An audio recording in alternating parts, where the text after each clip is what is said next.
ఈ whole nexus చూస్తుంటే it is tough battle. It is tough battle that I think YSRCP is fighting. At the same time మీరు ఎంత మంచి చేసినా ఎట్లా చేసినా కూడా అట్ ద లాస్ట్ మీరు ఒకసారి ఇంట్రెస్టింగ్ గా ఒకసారి గమనిస్తే హేమా హేమీలు ఎవరైతే పోల్ సర్వేస్ చేసుకొని వైసీపీకి ఇన్ని వస్తాయి, టీడీపీకి ఇన్ని వస్తాయి అని చెప్పి రాంగ్ అయిన వాళ్ళు చాలా మంది ఉన్నారు.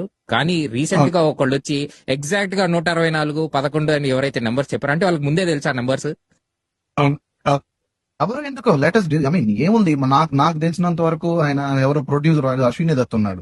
ఆయన వీడియో కెమెరాలో వస్తా 160 సీట్లు వస్తాయి మాకు అని చెప్పి ముందు రోజు రాత్రి చెప్పినాడు. ఎలక్షన్ రిజల్ట్స్ రేపు వస్తున్నాయంటే ఈ రోజు ముందు రోజు రాత్రి ఎట్లా అనౌన్స్ చేయగలిగాడు? How is it possible for him?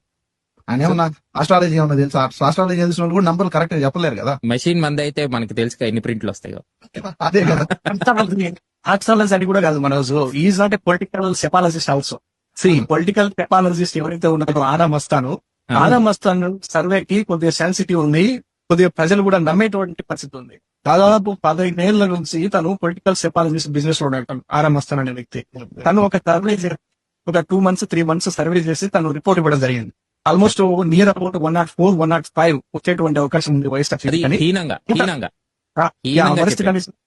104, 105 వచ్చేటువంటి అవకాశం ఉందని చెప్పి చెప్తాడు. రీసెంట్ గా నేను నిన్న ఒక న్యూస్ చూశాను. ఆరామ్ మస్తాన్ గారు ఒక ఇంటర్వ్యూ ఇచ్చారు రీసెంట్ గా నిన్న. ఈ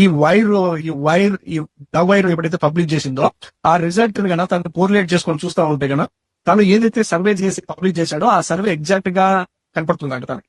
అంటే అక్కడ కన్నా 11:45 నుంచి 2 o'clock వరకు తనేటువంటి 18 లక్షల ఓట్లు కన్నా తీసేసినాం అనుకో, maximum near about 85 to 90 seats వైఎస్ఆర్సీపీకి వచ్చే